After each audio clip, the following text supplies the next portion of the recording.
Halo sahabat-sahabat pionir yang saya hormati, ya, selamat pagi teman-teman. Saya yakin teman-teman masih tetap semangat, ya, masih berfokus pada tujuan kita. Gimana kabar teman-teman? Saya mendapatkan sebuah informasi yang luar biasa, ya. Semalam saya bahas itu, ya. Kita coba akan lihat di pagi hari ini, pagi yang indah ini.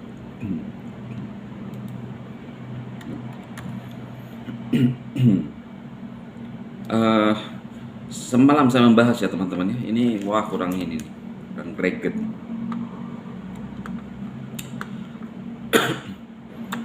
Judulnya ini adalah berita ini harus sampai ke telinga pionir. Ya, ada apa ya? Berita menggemparkan. Nah, wow, ada ramai ya ternyata. eh, Beberapa video saya ya ternyata ramai ya teman-teman ya. Semalam saya membahas berita menggemparkan apakah Nicholas benar-benar Satoshi. Ini berita buat merinding. Jadi saya harus bahas di pagi hari ini bagi teman-teman yang belum mendengarkan semalam ya, karena itu menjelang bobok-bobok cantik ya teman-teman ya.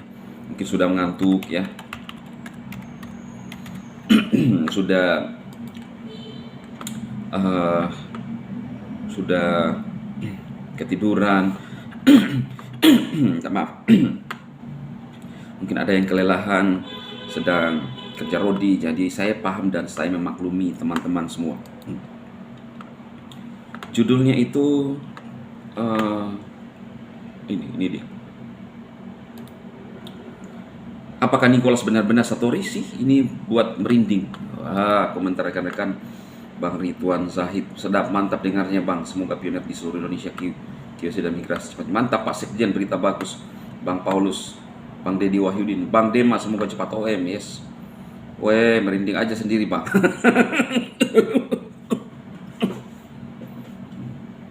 Ya, mantap Pak Sekjen yang ganteng, Mbak Mariam Boy. Wah,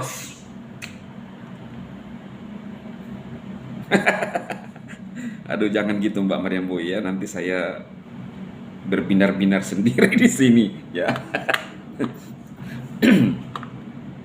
Dari Bang Bay RCB Merakyat, salam sukses. Bang Ade, Ade, merinding aja sendiri. Terima kasih udah nyimak pemberitaan saya sampai kata-kata merinding pun lu tahu ya, berarti dari awal sampai selesai lu dengar. Terima kasih banyak ya. Arigato. Bang Dadang, mantap abangku, satu ini memang luar biasa dah, keren. Ini nih, Bang Dadang Darmawan, mantap abangku. Mantap abangku, satu ini memang luar biasa dah, keren. Weh. Aduh. Jadi kita masih pegang ini Bang, sabuk motivator sejati. Nicholas Kokalis Satoshi Nakamoto 100%. Iya ya, ini ada Nakamotonya juga. Nicholas ini. Kokalis.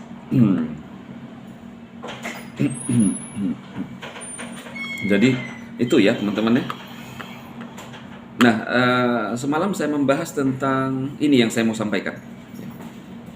Luar biasa ya. Mana ini ya.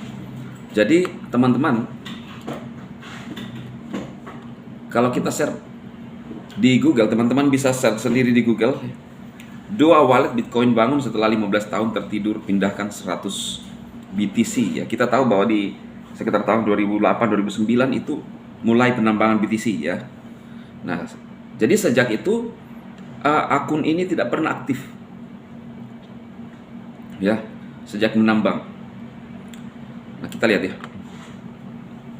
Dalam sebuah gerakan yang mengejutkan dunia kripto, dua wallet Bitcoin yang tertidur selama lebih dari 15 tahun tiba-tiba aktif kembali dan memindahkan total 100 BTC. Ya, lihat ya. Teman-teman tahu harga BTC sekarang? Berdasarkan data dari blockchain, nilai koin yang dipindahkan dari kedua wallet tersebut diperkirakan mencapai lebih dari 6 juta US dollar. Peristiwa ini menjadi topik diskusi hangat di kalangan komunitas kripto, terutama karena wallet tersebut sudah tidak menunjukkan aktivitas sejak awal masa pertumbuhan Bitcoin. Jadi pada saat itu Bitcoin dimulai, hanya itu doang aktif akun itu. Ya, diam, tidak pernah menjual, tidak pernah membeli, ya kan, 15 tahun. Aktivitas Bitcoin pertama setelah 15 tahun. Transaksi ini memiliki nilai sekitar 3,05 juta US dollar. Bitcoin yang ada di wallet ini diperoleh melalui aktivitas mining atau penambangan yang dilakukan pada tanggal 30 Januari 2009. Itu doang, teman-teman. Tak lama setelah BTC kali pertama diluncurkan, aktivitas wallet ini menarik perhatian komunitas karena waktu yang begitu lama tidak aktifnya wallet tersebut. Ya kan? Geger. Saya juga baru tahu semalam ada pesannya. Dan itu bukan cuma rumor, Bang, ternyata benar. Tidak ada informasi lebih lanjut mengenai alasan pemilik wallet ini memutuskan untuk memindahkan Bitcoin mereka setelah bertahun-tahun. Namun banyak spekulasi yang muncul, mulai dari strategi pengambilan keuntungan hingga penyesuaian portofolio. Nggak ngerti, hanya orang yang punya akun BTC itu yang tahu. Nah, jadi ada banyak yang mengkaitkan bahwa pemilik, karena menjelang open mind ya teman-teman ya, ini Bang Dema cuma mengira-ngira saja ya, karena kalau kita lihat di X itu dan pernyataan daripada core team sendiri, dia menyatakan open mind akan menjadi bersejarah. Bukan dikatakan hari bersejarah loh ya, kalau hari itu ya hari doang, tetapi bersejarah. Langsung open minded itu, core team menyebutkan open minded itu akan bersejarah. Dan sampai saat ini tidak ada yang tahu siapa pemilik BTC. Apakah pemilik BTC benar-benar Nicholas Kokkalis? Ada banyak akun-akun di sana yang ngomong tentang itu 100%. Dan kita lihat menjelang open mainnet ya 15 tahun loh diam. Kalau memang Nicholas itu pemilik founder BTC, ini spektakuler. Pantasan diam bertahun-tahun tidak menjual koinnya karena dia tahu rencana yang akan dia buat open mainnet di tahun 2024 setelah kita mining sekitar 5 tahun. Ya. Nah, apakah itu benar-benar Nicholas yang memindahkan itu untuk tujuan open mainnet? Saya juga jujur masih bingung. Tetapi kok seperti ada, teman-teman lihat, seperti kok kebetulan ya gitu ya. Baru tidak tanggung-tanggung. Jumlah Bitcoin itu 5 akun loh itu.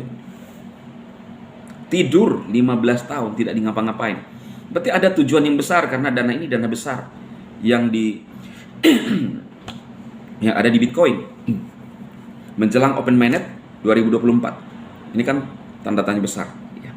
Luar biasa, karena kita tunggu saja seperti apa. Saya belum mengeksplor di X saat ini, tetapi mungkin lihat video-video berikutnya. Saya harus menyampaikan pesan ini kepada pioner sejati, karena ini membuat saya juga penasaran. Saya jujur sampai sekarang belum percaya bahwa pemilik BTC itu Nicholas. Tetapi kalau ciri-cirinya kita tahu. Teman-teman tahu nggak? Picoin itu terlebih dahulu didaftarkan sebelum BTC. Seperti tidak beda jauh. Ada yang mengatakan bahwa BTC itu produk gagal Nicholas. Wah, ini sudah mengubah dunia. Tapi kita lihat pertanyaan besar ya. Teman-teman bisa explore sendiri lah. Pendaftaran Bitcoin tahun berapa? Itu tahun 2008 kalau tidak salah. Bitcoin muncul tahun 2009. Nah, karena itu teman-teman, kita tunggu ya sesuatu yang besar terjadi. Bang Nicholas telah menyampaikan sendiri. Kita lihat. Saya hanya mempercayai, memang Nicholas atau core team tidak pernah menjelaskan secara detail apa yang dilakukan. Mereka tuh seperti memberikan pernyataan hanya sebagai kulit saja, tidak masuk ke dalam isi-isi atau detail apa yang dilakukan. Contohnya misalnya gini, ada pernyataan orang-orang saudara-saudara kita dari Vietnam juga tahu itu ya. Ya saya pribadi belum pernah melihat, saya nggak pernah melihat langsung atau saya lupa ya. Pernyataan Nicholas dan Mbak Cynthia Van, 10 pai saja bisa mengubah 7 generasimu. Nah itu kan yang saya bilang, ini adalah pernyataan-pernyataan kulit yang memberikan harapan tetapi tidak dijelaskan secara detail. Karena kalau misalnya Nicholas atau Korti mengungkapkan bahwa kami sudah kerjasama dengan bank-bank dunia misalnya atau beberapa negara, ini bukti-buktinya, semua orang akan berbondong-bondong bergabung. Tetapi tidak akan adil kalau seperti itu. Tidak karena nanti orang tahu itu lalu mulai bergerak. Tetapi kalau kita melemparkan pernyataan kulit, hanya sebuah keyakinan, orang atau percaya tidak percaya, itu yang spektakuler. Maka muncullah orang-orang yang punya keyakinan itu. Seperti zaman Nuh pada saat itu. Ya kan? Nuh membuat kapal di atas gunung. Diketahui kan? Ini Nuh sudah garis miring nih, ya. Jam 12:05. Masa di mana-mana orang buat kapal itu di dataran rendah, pinggir sungai, pinggir pantai, bukan pinggir sungai ya. Ya boleh kapal-kapal kecil lah ya, atau kapal-kapal kertas gitu ya. Nah, ini Nuh tidak tanggung-tanggung, besar pula baterainya di atas gunung. Sampai satu titik air bah itu datang. Iya kan? Nah, visi itu dimiliki Nicholas. Dan sudah dinyatakan, bayangkan 100 tahun di ban, apa maksudnya itu pernyataan? Kan apa yang dinarasikan Kortim atau Nicholas sebagai pemiliknya atau otaknya itu, bagi kita tuh tidak masuk akal semua, teman-teman. Iya toh? Ya siapa juga yang mau di ban 100 tahun gitu ya. Ini tidak masuk akal, tapi ternyata ada tujuannya. Pernyataan terakhir Kortim, open minded akan menjadi bersejarah. Iya kan? Dia tahu apa yang dia buat. Karena itu ngikut aja para penyanyi. Ya. Lu akan nyesal dan kejang-kejang seumur hidup, ya.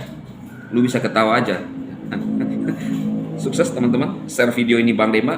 Sepertinya akan muncul lagi di fanpage ini ya. Ada saudara kita yang share video-video Bang Dema di platform biru. Saya ketawa lihat ya, karena bukan channel Bang Dema. Itu viral juga di dalam itu saya lihat. Oke, enggak apa-apa lah kalau tujuan motivasi enggak ada masalah sih. Oke teman-teman, semangat, sukses.